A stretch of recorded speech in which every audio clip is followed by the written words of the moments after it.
আসসালামু আলাইকুম রহমতুল্লাহি ওয়া বারাকাতুহু। সম্মানিত দর্শক, যারা নিয়মিত ফিলিস্তিন, ইসরায়েল, মধ্যপ্রাচ্য এবং পুরো পৃথিবীর খবর রাখতে চান, তাদেরকে আমি এই চ্যানেলে স্বাগতম জানাই এবং তাদেরকে আমি বলি আপনারা চ্যানেলটি সাবস্ক্রাইব করে আমার পাশে থাকেন, যাতে করে সবার আগে সমস্ত খবর আপনাদেরকে আমি দিতে পারি। গতকালকে আমি দেখলাম জর্ডানের বাদশাহ দ্বিতীয় আব্দুল্লাহ গাজাবাসীদেরকে খাবার বিতরণ করেছে। কি পদ্ধতিতে বিতরণ করেছে? আকাশ থেকে বিমানের মাধ্যমে এই খাবারগুলো ফেলা হয়েছে। এটা যদিও গাজার মানুষেরা খেয়েছে, কিন্তু আমার কাছে মনে হয়েছে যে গাজাবাসীর সঙ্গে এই জর্ডান তামাশা করেছে। এটা তামাশা ছাড়া কি হতে পারে? যখন ফিলিস্তিনের সঙ্গে জর্ডানের সীমান্ত আছে, তারা সীমান্ত দিয়ে ঢুকে মানুষদের মুখে খাবার তুলে দিতে পারত। এই পথ অবলম্বন তারা না করে গাজাবাসীকে বিমান থেকে আটার বস্তা ফেলতেছে। এটা অবশ্যই গাজাবাসীদের সঙ্গে মশকারি করা হয়েছে। ইসরায়েল তারা এতটাই ভয় পায় যে তারা গাজায় ঢোকার সাহসই পাচ্ছে না। তারা গাজার মানুষদের একটু খবর নেওয়ার সাহস পাচ্ছে না। তারা গাজার মানুষদের মুখে এক ফোঁটা পানি দিতে পারতেছে না। তারা ইসরায়েলকে এতটাই ভয় পায় যে তারা তাদের একটা সেনাবাহিনীর সদস্য, একটা কর্মীকেও ফিলিস্তিনে পাঠাতে পারলো না এই গাজাবাসীকে খাবার দেওয়ার জন্য। অপরদিকে বেলুন দিয়ে এই গাজাবাসীকে খাবার দিতেছে। তার মানে কি বোঝা যায়?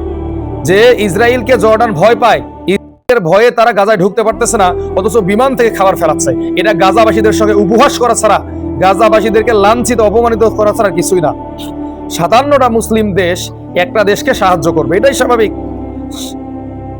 পৃথিবীতে 57টা মুসলিম দেশ থেকে কেন একটা দেশের মানুষ না খেয়ে মারা যাবে?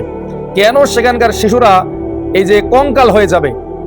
কেন সেখানকার যুবকেরা ত্রাণ আনতে গিয়ে গুলির শিকার হবে? অথচ 57টা পৃথিবীতে মুসলিম দেশ আছে। এই মুসলিম দেশগুলো আজকে ইসরায়েল ভয় পায় বিধায় এই জর্ডান বলেন, তারপরে আরো 2-3টা দেশ দেখলাম বিমান থেকে খাবার ফেলতেছে। কেন তারা বিমান থেকে খাবার ফেলবে? গাজার মাটিতে তাদেরকে যাওয়ার কোনো অধিকার নাই? গাজার মাটি মুসলিমদের, মুসলিমরা সেখানে যাবে, সেখানে গিয়ে তাদের দ্বীনি ভাইদেরকে খাবার তুলে দেবে, এটাই স্বাভাবিক। কেন তারা আজকে বিমান থেকে খাবার ফেলবে? আর এই খাবার নিয়ে কারাকারি লাগবে, মারামারি লাগবে।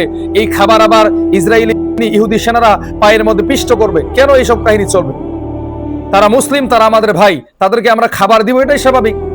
আমরা যদি এখন হাতে চুরি পরে হিজড়ার মতো বসে থাকি, বিমান থেকে এই একটু একটু খাবার দিয়ে মানুষদেরকে, পৃথিবীর মানুষদেরকে বোঝাই যে আমরা ফিলিস্তিনিদের পাশে দাঁড়িয়ে আছি, এটা হচ্ছে সম্পূর্ণ একটা ধোঁকাবাজ। এটা হচ্ছে ফিলিস্তিনি মানুষের উপর অবিচার, অন্যায়।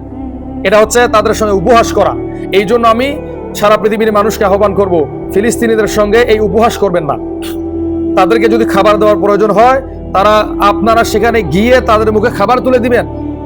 তাদের সঙ্গে এই উপহাস, এই কাণ্ড, এই অযথা তাদের সঙ্গে এই উপহাস করবেন না। মুসলিমদের বীরত্বকে এই জাতির সামনে কলঙ্কিত করবেন না। মুসলিমরা ছিল নির্ভীক, তাদের কোনো ভয় ছিল না। তারা ইহুদি খ্রিস্টানদের দুর্গের ভিতরে ঢুকে সেখানে গিয়ে রাজত্ব করেছে। আজকে একটা ইহুদি রাষ্ট্রের ভয়ে সারা পৃথিবীর 57টা মুসলিম দেশ এক মুঠো খাবার গাজাবাসীদের মুখে তুলে দিতে পারে না। তো এই ভয় মনের মধ্যে নিয়ে থাকলে হবে না। এই ভয় নিয়ে থাকলে মুসলিমরা সারা বিশ্ব জয় করতে পারবে না। এই জন্য মুসলিমদের কাছে আমি উদারত আহ্বান জানাবো, গাজাবাসীদের সঙ্গে উপহাস করবেন না। গাজাবাসীদের ক্ষুধার্ত পেটকে নিয়ে উপহাস করবেন না।